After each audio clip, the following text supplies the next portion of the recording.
Some of you, you are taking too much time trying to convince people to love you that do not matter. Some of you are taking way too much time tolerating and trying to get people engaged that don't matter, that don't care, that are never ever gonna help you get into your destiny. I felt like saying to you this week, if somebody can walk away from your life, let them walk away. You shouldn't have to convince anybody to love you. If they can walk, let them go. If they leave you, it means they're not attached to your future. We spend so much time wasting energy because we're so upset about being rejected by people. Joseph didn't need to tell his brothers about this dream. Either it was from God or he heard wrong. Either way, it was premature to share. And I watch Christian after Christian get excited because they go into their prayer closet and God starts to give them a dream, and before it's ready, they step out of that prayer closet and they look at people, and people try to set them in their place, and then they feel rejected and they quit.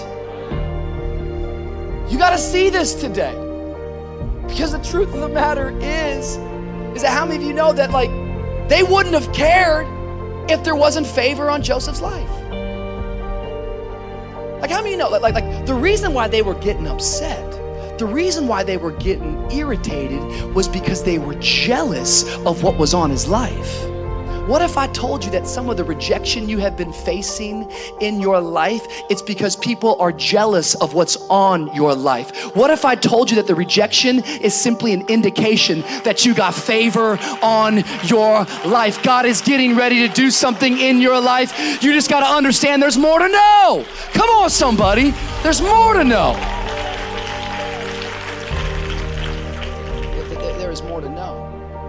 Yet this stuff preaches easy, but it's difficult to live out. Because all of us can go back to moments in our life. Some of you can go right back to your childhood. You're a 40-year-old man, but you still have a moment in your childhood where somebody said something, somebody did something, an event, a circumstance took place, and you dealt with rejection, and it has marked you.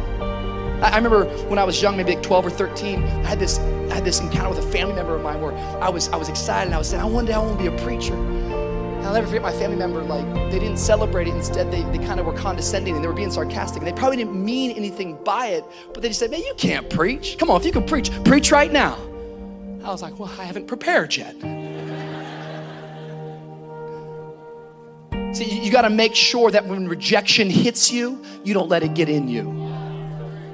Because there's no escaping rejection. There's no escaping hearing the word no. If you're gonna actually live your life to do something bigger than yourself, you should get used to hearing no, but you shouldn't let no stop you.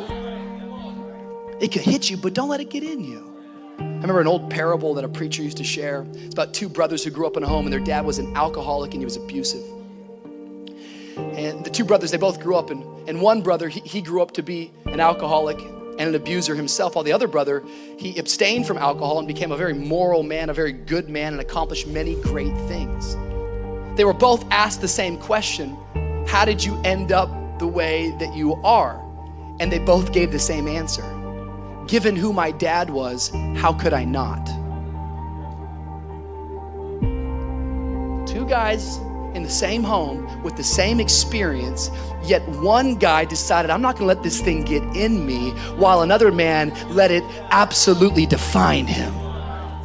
I don't know what's gonna happen to you in life, and you can't dictate that and you can't control that. All you get to control is how you respond to what happens to you in life.